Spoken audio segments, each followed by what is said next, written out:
Life was good for Mr. Donald. He had a beautiful apartment in Abuja, a stylish wife named Helen, and two adorable daughters, Sandra and 6-year-old Tina. They seemed like the perfect family.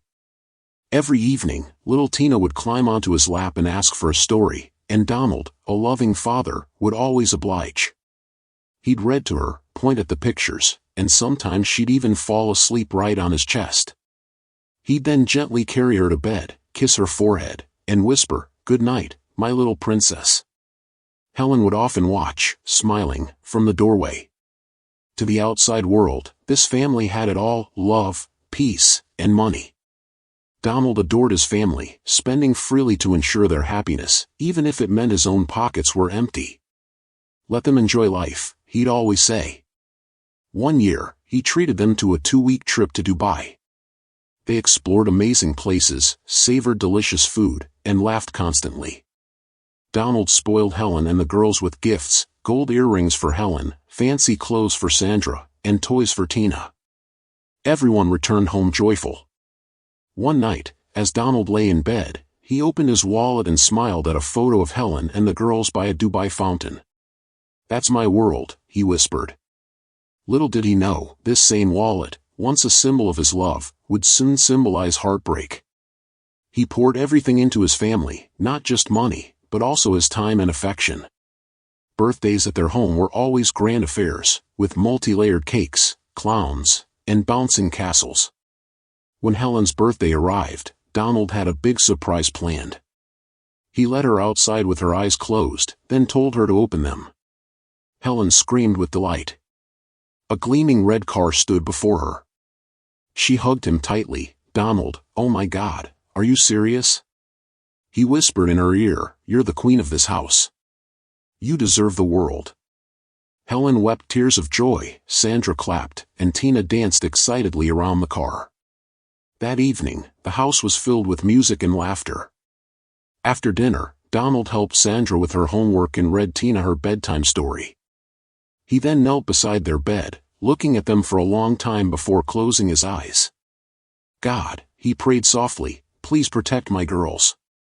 I can't live without them." Those were truly sweet days, filled with peace and smiles. But while Donald was busy loving his family, something sinister was creeping into their lives, unseen by any of them.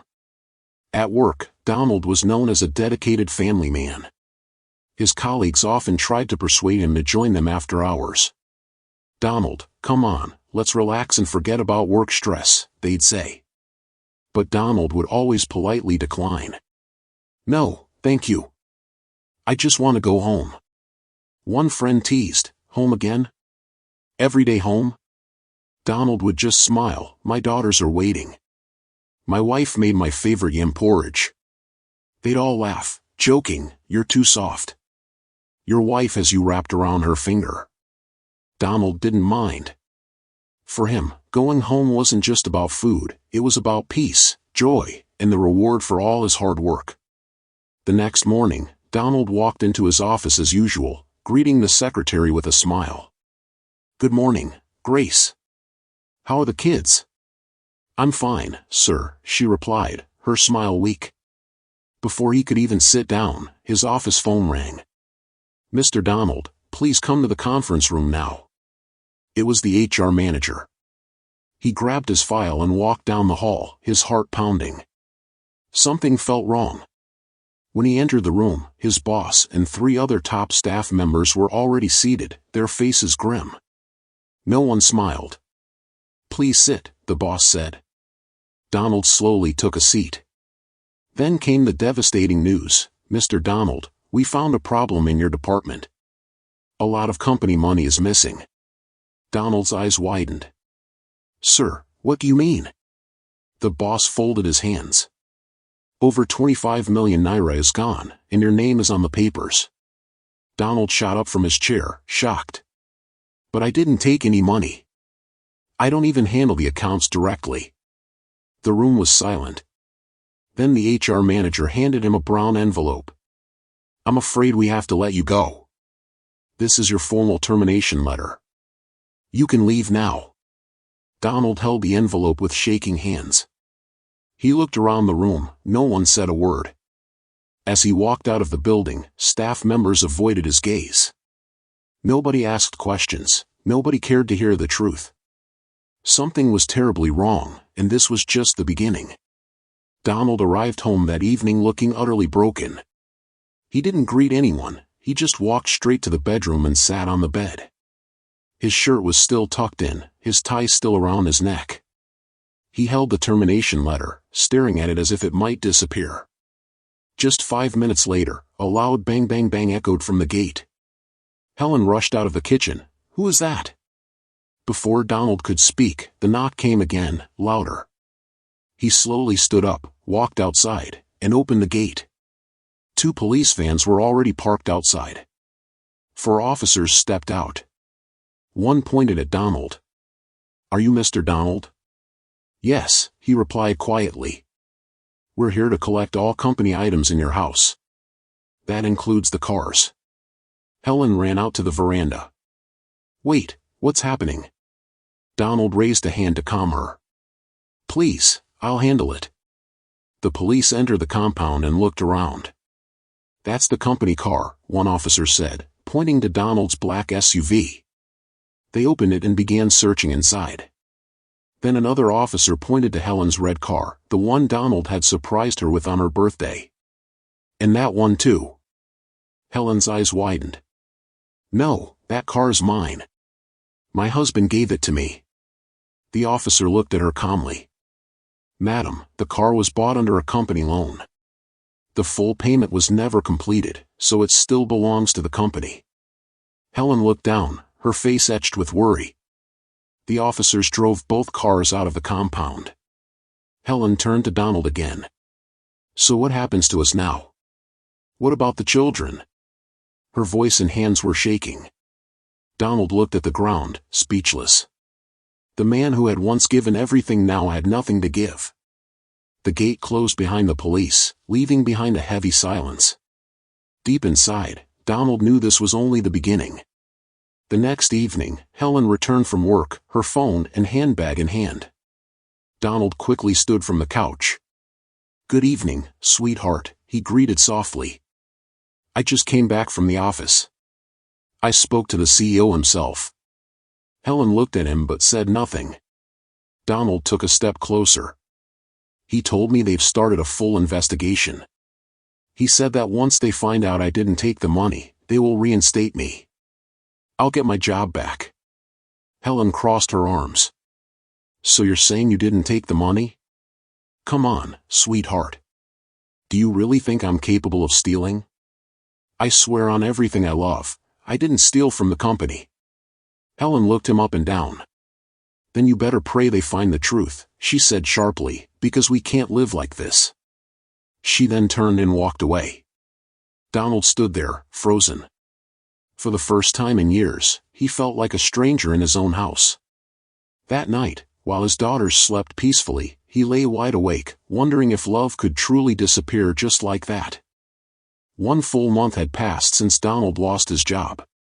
That afternoon, he went to the supermarket to buy bread and a few things for the children. As he turned into the milk and cereal aisle, he heard a familiar voice. "Donald, good afternoon."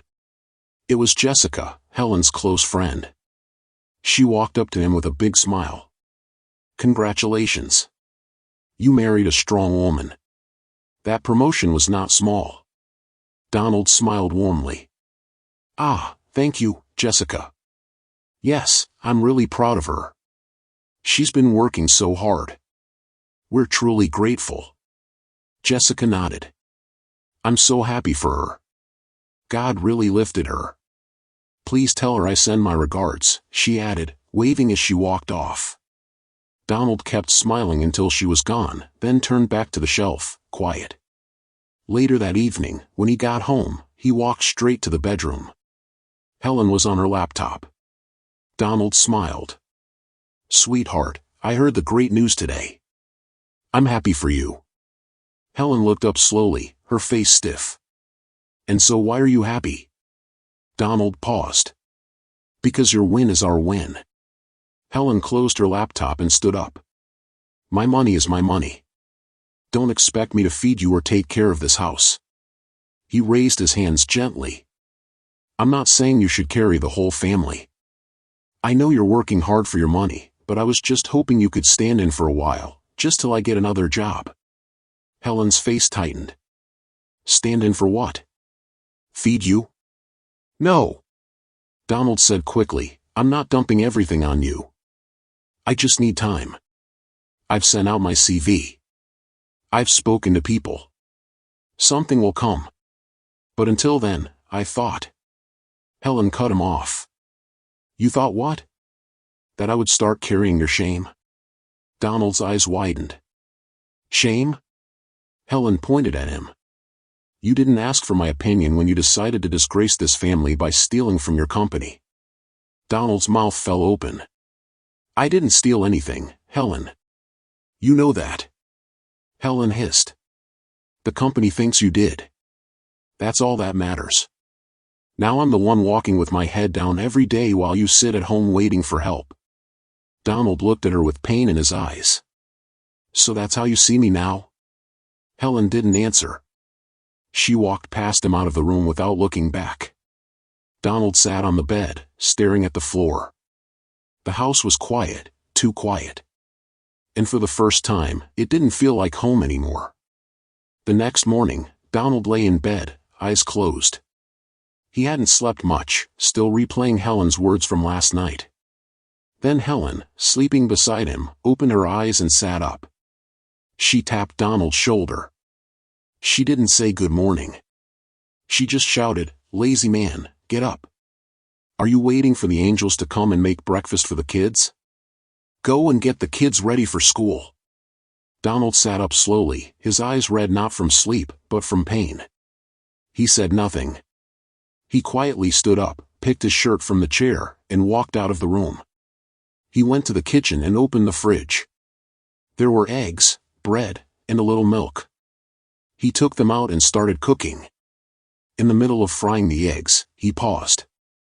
He leaned on the counter and held his chest. His heart was heavy. Then he heard little Tina's voice from the hallway. Daddy, I'm ready for school.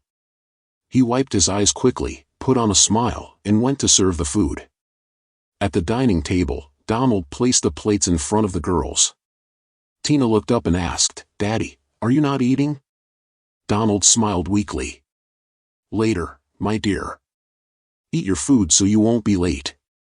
Tina smiled back and started eating. Helen walked in.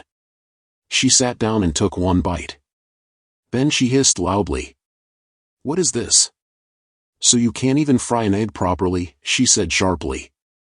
She dropped the spoon and pushed the plate away. I don't blame you. All you do now is sit at home and cook rubbish. Little Tina asked, Mommy, why are you talking to Daddy like that? Helen's face turned angry. If I hear you say one more word, I'll squeeze your loud mouth shut. Donald looked at her, speechless. Helen stood up, grabbed her bag, and stormed out of the house. Donald stood there, his hands shaking slightly. He looked at his daughters, Sandra and little Tina, and forced another smile. Eat well, okay? Daddy is here. But inside, something was breaking. Things had changed. The man who once gave everything was now being treated like nothing. Donald sat on the couch, phone in hand. The room felt hot and quiet. He dialed another number. His voice was weak. Good afternoon, sir. Please, I can work any job. I just need a chance. The man on the other end said, Sorry, we are not hiring now. Then the call ended. Donald dropped the phone on the table and held his head with both hands. He had sent out countless CVs, gone for interviews, but nothing came of it. No one wanted him. Later that day, he stood by the window, watching children walk home from school. Some were laughing, some were eating snacks. His eyes followed them as they passed the gate. Then he spoke to himself very quietly. 4 months now. Nothing. No job. No hope. He looked thin, his eyes red, his hair rough. He touched his shirt, it was getting old, just like how he felt inside. He closed the curtain and sat back down. The house was silent, but his heart was loud with worry. That evening, Donald was in the living room, going through his phone again. Suddenly, Helen's voice shouted from the kitchen, "Donald! Donald! Come here right now!" He stood up quickly and walked to the kitchen. The sink was full of dirty plates. Pots were on the kitchen counter. The bin was overflowing. Helen pointed at the mess and shouted, "Why didn't you wash the dishes? What were you doing all day?" Donald spoke softly. "I was making calls. I've been trying to reach people." "I'm trying, Helen." She turned to him with fire in her eyes. "Trying? You call this trying?" she shouted. Donald didn't say anything. Then Helen pointed her finger at him and said, "You are full of bad luck. Since you lost that job, this house has been full of stress." Donald looked down at the floor, his lips tight. He wanted to speak, but the words were stuck. Helen shook her head, picked up her bag, and walked away. Donald stood in the kitchen alone. He turned to the sink and started washing the plates one by one. It was a hot afternoon. Donald sat quietly on the couch, scrolling through his phone. He hadn't eaten anything since morning. Suddenly, his phone rang. He looked at the screen. It was Mr. Agbo, his landlord. Donald's heart started beating fast. He knew why he was calling. He picked up the call. "Hello, sir." "Donald." Mr. Agbo's voice was calm but firm. "I'm calling to remind you that your house rent is already 2 weeks overdue." "What's going on?" Donald stood up slowly and walked to the window. "I'm so sorry, sir. There's been a little challenge in my workplace, but I'm doing everything I can to sort it out." There was silence for a few seconds. Then Mr. Agbo spoke again. "I understand, Donald. You've always paid on time in the past, but I can't keep waiting. I'll give you just 2 more weeks. If I don't see payment after that, I'm afraid you'll have to leave the house." Donald closed his eyes. "I understand, sir. Thank you for the time. I'll try my best." They ended the call. Donald sat down again. He leaned forward and placed his face in his hands. 2 weeks. That was all the time he had. That night, after dinner, the children had gone to bed. The house was quiet. Donald sat at the edge of the bed beside Helen. She was on her phone, scrolling. He cleared his throat. "Helen, there's something I need to tell you." She looked at him without smiling. "The landlord called today. Our rent is due. 2 weeks have already passed. And he said if we don't pay within the next 2 weeks, we'll have to leave." Helen sighed and continued scrolling. Donald spoke gently. "Please, I need your help. Just this once." Helen didn't say anything. Donald went on, "I spoke to the CEO of my company. I asked about the investigation, and this is what he told me. Donald, I know you to be a good man, but my hands are tied. I can't do anything until the investigation is finished. If you're found not guilty, you'll be reinstated." He looked into her eyes. "So please, my love, help us. Just pay this rent for now. I promise you things will be okay soon." Helen turned slowly and looked at him. Then she laughed, cold and bitter. "What are you saying, Donald?" she asked. "That I should use my hard-earned money to pay for this house?" She shook her head. "Never. I don't care how you plan to do it, but I will not pay a dime." Donald looked at her in shock. "This is our home," he said. "Where the children sleep." Helen turned to the other side of the bed. "I said what I said," she replied. "Good night."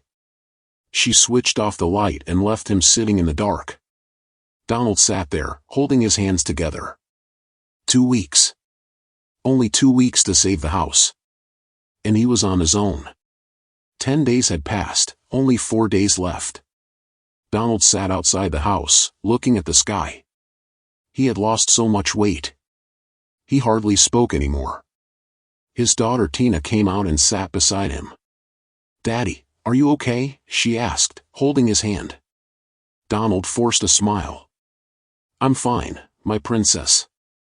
You don't laugh with me like before, she said softly. Donald looked at her face. He blinked fast so the tears wouldn't fall. I'm just thinking, Tina, but I'll be okay. She hugged him. Don't worry, Daddy. God will help us. He nodded and kissed her forehead. That same morning, Donald stood up with a new thought in his mind. There's only one person I know who can help me, he said to himself. He took his phone and called Lucas, a friend he once helped with millions when his shop burned down. Lucas picked up the call. Donald, my guy, he said with a laugh. Long time. I'm fine, Lucas, Donald said. Can I come see you today? We'll be free in the evening. Of course, Donald, you can come anytime, Lucas replied. 2 hours later, they sat at Lucas's new office. My friend, you're looking emaciated, Lucas said, smiling. Donald smiled faintly. Lucas, I won't waste time. I came because I need your help. I've been down for some months. The company is still doing an investigation, and now my landlord gave me 2 weeks to pay rent or leave, and the 2 weeks have almost elapsed. Lucas leaned back in his chair. I feel bad for you, Donald, but I don't really have money right now. I just sent some funds to China for my next goods. There's nothing available at the moment. Donald looked at him quietly. But I gave you millions when your shop burnt down. Lucas frowned. You know, business is slow currently. I might help later, but right now, there's really nothing I can do. Donald nodded slowly and stood up. All right, thank you. He left the office. The sun was hot, but his heart felt even hotter. He tried calling some of his old colleagues from the office. One said, Bro, I just paid my mom's hospital bills. Another said, I haven't received my salary yet. Another one didn't even answer his call. The next morning, Donald woke up to loud movements in the room. He sat up slowly, confused. He looked around and saw Helen folding clothes into bags. She was packing in a hurry, hers and the children's. Tina. Sandra. Bring your shoes, she shouted. Donald got up and walked to the door, his heart beating fast. Helen, what are you doing? He asked quietly. Helen didn't answer. She picked the girls' books, shoes, and uniforms and threw them into a big black bag. Helen, talk to me. What is going on? She finally looked at him. I'm going to my parents' mansion. I've had enough. Donald blinked. You didn't even tell me. There's nothing to tell, she snapped. I'm not paying the rent. I'm not staying here. I need peace. Donald stepped closer. Helen, please, let's talk about this. The children. The children are coming with me, she said, folding more clothes. They can't live in this kind of house. No light, no food, no happiness. Donald shook his head slowly. But I'm trying. I'm doing my best. I've done my best too, Donald. I'm done. I won't let this place drain me. I'm not staying here to suffer. She zipped the last bag and turned to call the children. Tina. Sandra. Let's go. Sandra came out already dressed, but Tina stood by the door with her hands folded. Helen frowned. Tina, why are you standing there? Go and wear your dress. Tina shook her head slowly. I'm not going. Helen's voice rose. What do you mean you're not going? Are you okay? I want to stay with Daddy, Tina said, her voice calm but firm. Donald was surprised. He walked to her and knelt beside her. My princess, please go with Mommy. There's no food here. Nothing to take care of you. Tina looked into his eyes. If you're here, I want to be here too. I don't want to leave you. Donald's eyes became wet with tears. His voice was soft. I love you, my child. But I don't want you to suffer. I will not suffer. I just want to be with you, she said. Helen clapped her hands in shock. Donald, so this is what you've been teaching her behind my back? No, he said quickly. I begged her to follow you. Helen hissed and turned to Tina. If you like, don't follow me. Stay here. Hunger will deal with you. She grabbed Sandra's hand and stormed out with her bags. The door slammed shut behind them. Donald bent down and hugged Tina tight. Tears rolled down his cheeks as he whispered, no matter what happens, I will make sure you never go to bed with an empty stomach. Tina held him close. I believe you, Daddy. The next day, Donald was sweeping the living room when he heard a knock on the door. He paused and looked at the door. Who is that? He asked. No answer. He walked slowly to the door and opened it. A man stood there holding a brown envelope. Are you Mr. Donald? He asked. Donald nodded. Take, the man said. He gave him the envelope and walked away quickly without another word. Donald closed the door slowly, looking confused. He sat down and opened the envelope with shaky hands. Inside was a paper. He opened it. His heart stopped. It was a divorce paper from Helen, his own wife, the mother of his children. He read the first line again, his eyes filled with tears. No, he whispered. No, Helen. Why? He dropped the paper on the floor. His hands touched his head. Then he sat on the ground and leaned against the wall. His eyes turned red. His mouth was dry. It felt like the walls were closing in on him. He sat there for hours, no food, no water, just silence. His whole world was falling apart. And now, even the woman he loved was no longer his. The next morning, Donald stood in the living room, looking around. No job, no money, and only 2 days left before the landlord's deadline. He looked at the things he had left, the TV, the fridge, the furniture. Later that afternoon, Donald picked up his phone and opened a free ad website. He took pictures of his TV, fridge, and chairs and posted them for sale.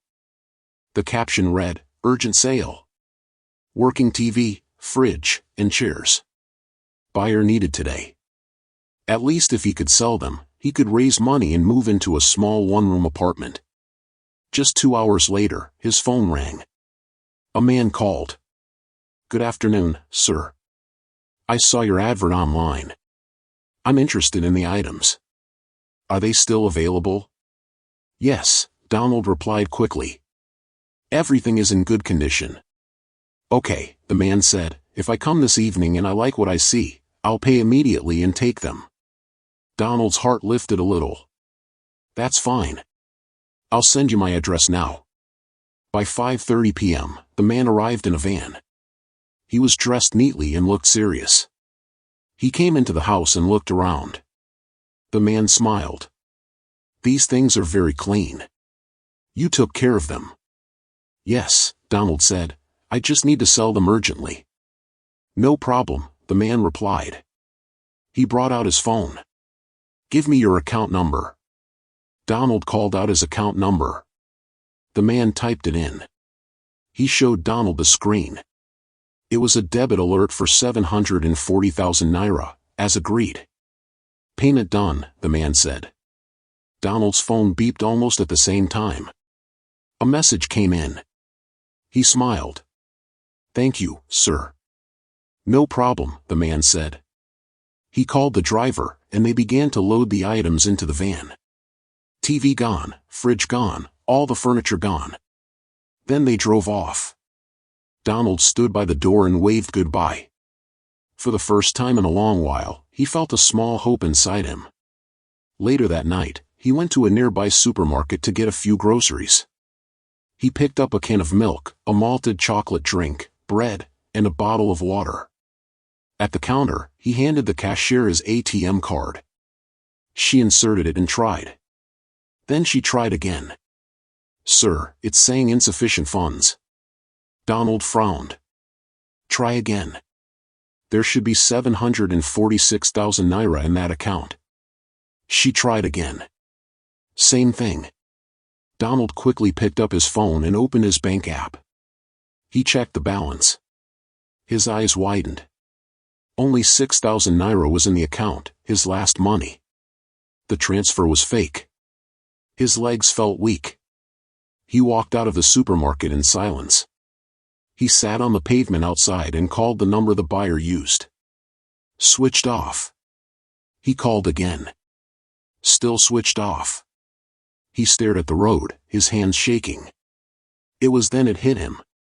He had been scammed. Everything he owned was gone, and the only thing he had left was pain. As Donald sat on the pavement outside the supermarket, holding his head, his hands shaking, his eyes red, his whole body felt weak. People passed by, but no one noticed him. Then someone stopped. "Mr. Donald," the voice said. Donald looked up slowly. It was Tayo, his old mechanic, the man who used to service his car back when things were good. "Tayo," Donald said weakly. "My brother, what happened to you?" Tayo asked, bending down beside him. Donald didn't speak for a few seconds. Then he took a deep breath and began to speak. "It all started when I lost my job," he said quietly. "Things went down from there. I couldn't pay bills. I tried to fix things. I tried everything." He paused. "My wife left with one of my daughters. She sent me divorce papers. The landlord gave me 2 weeks to pay rent, and now only 2 days are left. I have nowhere to go with my little girl." Tayo's mouth opened slightly. He placed his hand on his head. "Ah, Donald, you've suffered all this in just a short time?" he asked, his face full of shock. Donald nodded slowly, his eyes red, his voice low. "I even sold my TV, fridge, and chairs. The man who came sent me a fake alert. He stole everything. I have nothing left." Tayo sat beside him on the pavement. He was silent for a few seconds. Then he said, "There is an old house my father left for me in a remote part of the city." Donald looked at him, confused. Tayo continued, "There's one small room in that house that is still good. If you don't mind, you and your daughter can stay there. Just manage it until things get better." Donald's eyes widened. "You mean it, Tayo?" he asked. "Yes," Tayo nodded. "It's not fancy, but at least you'll have a roof over your head. You can rest a little and think clearly." Tears filled Donald's eyes. He held Tayo's hand. "Thank you. Thank you, my brother. You don't know what this means to me." Tayo patted his shoulder. "Don't worry. I'll take you there tomorrow." For the first time in many days, Donald breathed deeply. It wasn't perfect, but it was something. It was hope. At home, the entire house was quiet. No fridge, no TV, no furniture, just an empty space. Donald sat on the floor, his back against the wall. His daughter Tina came and sat beside him. She looked at her father. His eyes were tired. His shirt was wet with sweat. He hadn't eaten since morning. "Daddy," she said softly. Donald looked at her, then he held her tiny hand. "My child, I don't think I can do this anymore," he said slowly. "There's no money, no food. The house my friend promised me is in a crowded part of the city. It's not a safe place for you, my child. You may have to go stay with your mommy." Tina looked up. "No, Daddy, I don't want to go," she said. Donald blinked. "But there's nothing here, Tina. You need a proper place to sleep." Tina held his hand tighter. "Daddy, I'm not leaving you. Everything will be fine. I believe you." Donald felt something move inside his chest. He looked at his daughter. She wasn't crying. She was smiling. Smiling in the middle of nothing. He pulled her close and hugged her tight. In that moment, Donald didn't feel like a failure. He felt like a father again. Even if the world had turned its back on him, his daughter didn't, and that gave him the strength to keep going. The next morning, Donald stood outside with a big suitcase. Tina stood beside him, holding her backpack. She looked up at him.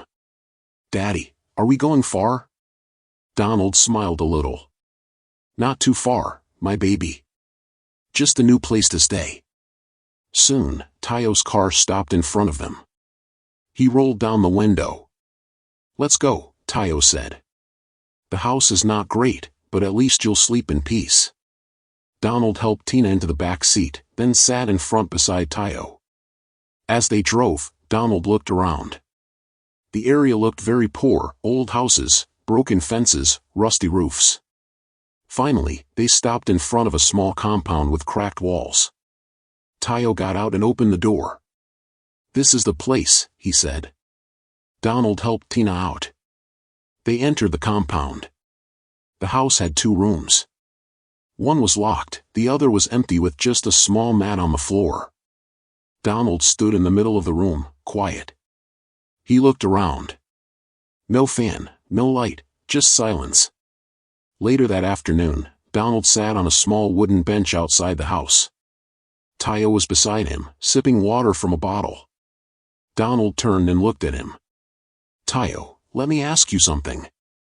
Tayo looked up. "Why did you help me like this?" Donald asked.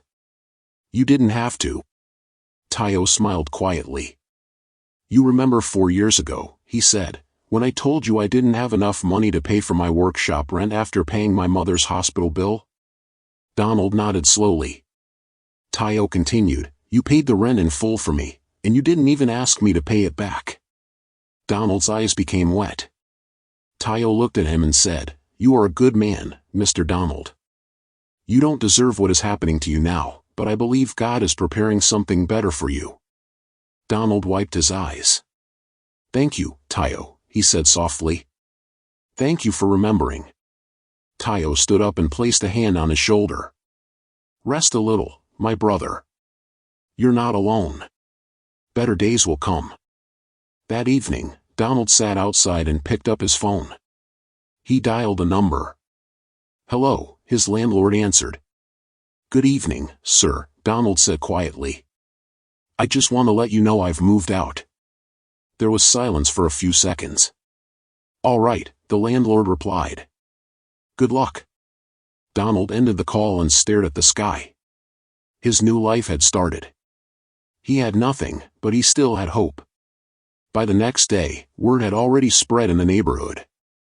The neighbors watched as Donald swept the small front space in front of the old house. A woman selling bean cakes by the roadside whispered to her friend, "This man doesn't look like someone who is suffering." Another man passing by said, "Look at how neat he is. Are you sure he belongs in this place?" Donald heard the whispers, but he said nothing. He kept sweeping. He wasn't there to explain himself to anyone. He was there for peace, for his daughter. Inside the house, Tina was folding her clothes carefully. She arranged her books on a small stool near the window. There was no table, no chair, but there was still light in her eyes because she was with her daddy, and that was enough for her. Later that morning, Donald walked back inside. He sat beside Tina on the floor and gently held her hand. "Tina," he said, "I need to go out and look for work." Tina turned to him with a little smile. "Okay, Daddy. Will you stay with Uncle Tayo while I go?" Tina shook her head. "No, Daddy. I'll stay here. I'll read my books and wait for you." Donald looked at her for a long time. "You're very brave," he said. Tina nodded. "Because you're my daddy." Donald hugged her tight. He closed his eyes as he held her. "Thank you, my princess," he said softly. Then he stood up, looked around the small room, and smiled for the first time in days. He was starting from zero. But as long as he had this little girl by his side, he was already rich. The sun was hot that morning. Donald walked into a construction site with dust on his shoes and sweat on his forehead. He looked around and saw men lifting blocks, carrying sand, and mixing cement. He took a deep breath and walked up to one of the workers. "Good morning," Donald said, wiping his face. "Please, I need work." The man looked at him from head to toe. "You need work? You, with this neat shirt and clean hands?" "I'm serious," Donald said. The man laughed and shook his head. "This place is not for fine people like you. We do hard work here." "I'm ready," Donald said, his voice low but firm. "Please, I just need something to do. The man pointed toward the scaffolding. Go and talk to the site boss. If he agrees, then you're lucky. Donald nodded and walked slowly toward the sound of shouting and hammering. Donald reached the base of the building. He looked up. The site boss was standing on a wooden platform, shouting orders. Hey, you! What do you want? The boss yelled, pointing at Donald. I need work, sir, Donald replied. The boss stared at him in that fine shirt. You want to lift blocks like this? Donald looked down at his shirt. Without saying a word, he turned it inside out and put it back on. I'll do anything, he said. Please, I just want to work. The boss looked at him for a moment. Then he smiled and said, okay, 7,000 naira per day. If you want the job, start now. Go and carry blocks. Donald nodded. Thank you, sir. He walked straight to the pile of blocks and bent down. His back ached, his palms hurt, but he didn't stop because this was the first step to fighting back, and he was ready to fight. Every single day, Donald went to the construction site. He carried heavy blocks. He mixed sand and cement under the hot sun. His back hurt. His hands were sore. But he never stopped. He never complained. He just kept working. When people asked him why he was always quiet, he smiled and said, I'm doing this for my daughter. That was the truth. Tina was the reason he was still standing. When his body felt weak, he thought about the fact that Tina needed to go back to school. When his eyes were full of sweat, he remembered how she held his hand and said, Daddy, I believe in you. And that gave him strength. That night, the house was quiet. Tina had gone to bed early, but Donald couldn't sleep. He sat in a corner, resting his back against the wall. He looked tired. His eyes were open, but he wasn't really looking at anything. He was thinking too much. Suddenly, Tina opened her eyes. She looked at her dad. Daddy, she said softly. Why are you not sleeping? Donald looked up quickly and forced a smile. I'm fine, he said. I'm just resting my legs. Tina sat up. Daddy, are you sure? Yes, baby. Go back to sleep. But Tina didn't lie back down. She looked at him carefully. Daddy, I know life is hard right now, she said. But I'm proud of you, and I know things will get better. Donald held her hand tight. He didn't say anything, but in his heart, he made a promise, he would never give up. Not for himself, but for her. The next day at the construction site, Donald was carrying blocks when a big black SUV drove into the construction site. Everyone stopped and looked. A woman stepped out. She wore gold earrings and high heels. Her dress was long and clean. One of the workers whispered, That's the madam. She owns this place. The woman looked around, then pointed at Donald. You, she said. Call that man for me. Donald dropped the block he was carrying and walked over slowly, wiping sweat from his face. When he reached her, she looked at him from head to toe. You, she said. Why are you doing this kind of work? Donald stood straight. Ma, I need the job. I have a daughter to feed. She looked surprised. You don't look like a laborer. I wasn't, Donald said, but life changed. The woman stepped closer to him. What happened? She asked. Donald looked down for a moment. Then he spoke. I lost my job. My wife left me. I lost my house. I'm starting all over for my daughter. The woman was quiet. Then she reached out and touched his hand. I like you, she said softly. You're strong. You're honest. I can help you. Donald looked up. I have money, the woman said. I can give you a better life. A house, a car, even a business. Donald blinked, confused. Why? He asked. The woman smiled. Just be with me. Donald stepped back. No, Ma, he said, his voice firm. I can't do that. The smile left the woman's face. She stared at him for a few seconds. "Think well," she said. "Not many men say no to me." Donald kept quiet. He knew what he needed was money, but he also knew what was right.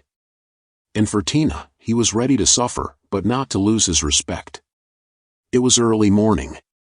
Donald was getting ready to go to the construction site when his phone rang. It was one of the workers. "Don't come today," the man said. Donald was confused. "Why?"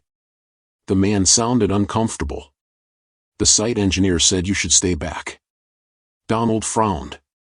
"What did I do?" "Nothing," the man said quietly. "But Madam said you should not work with us again." Donald's heart dropped. He took a deep breath. "Did she say why?" The man said quietly, "No." Donald didn't say anything. He just ended the call. He sat on the old bench in front of the house, looking at the ground. Tina came out and sat beside him. "Daddy, are you not going to work today?" she asked. Donald forced a smile. "Not today, my princess." Later that afternoon, Donald picked up his phone and called the woman. She answered on the second ring. "Hello," she said. "Good afternoon, Ma. I was told not to come to work again." "Yes," she replied calmly. "I told them to stop you." Donald was quiet for a second. "But you said you wanted to help me." "Now I've lost my job." The woman's voice changed. "Donald, I still want to help you, but you know the condition." Donald closed his eyes. "I told you no, Ma. I won't change my mind." There was silence.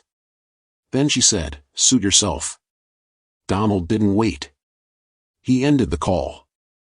He sat still for a while, staring at the wall. He was jobless again, but his heart was clear. He had chosen respect over riches, even if it meant more hunger. He would not lose himself. Donald had been at home for 2 days. No work and just a little money left. He looked at Tina as she sat quietly with her books. He stood up and paced the room. "I need to do something. I must find work," he said to himself. Then he remembered Amma, one of the workers at the construction site. Amma had been kind to him. They always ate lunch together and shared jokes. Maybe Amma can help, Donald thought. He quickly wore his old sandals and stepped out. The sun was hot that afternoon, but Donald didn't stop walking. When he got to the site, he saw Amma mixing cement. "Donald!" Amma shouted. "Where have you been?" Donald smiled weakly. "I was told not to come again. Madam sent me away." Amma looked angry. "Ah, that woman.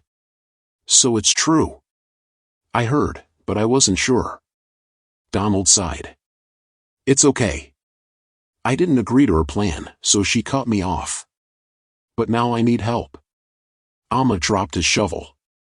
"Talk to me. I want to work. Anything.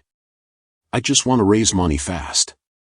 "My daughter needs to go back to school," Donald said. Amma nodded. "You're a good man. You didn't beg her. I respect that." Donald smiled sadly. "I don't have pride. But I have to do what's right." "Leave it to me," Amma said. "Let me ask around.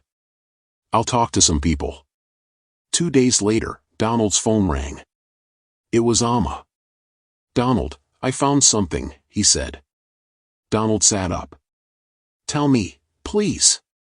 "There's a bakery not far from here. They need someone to work night shifts.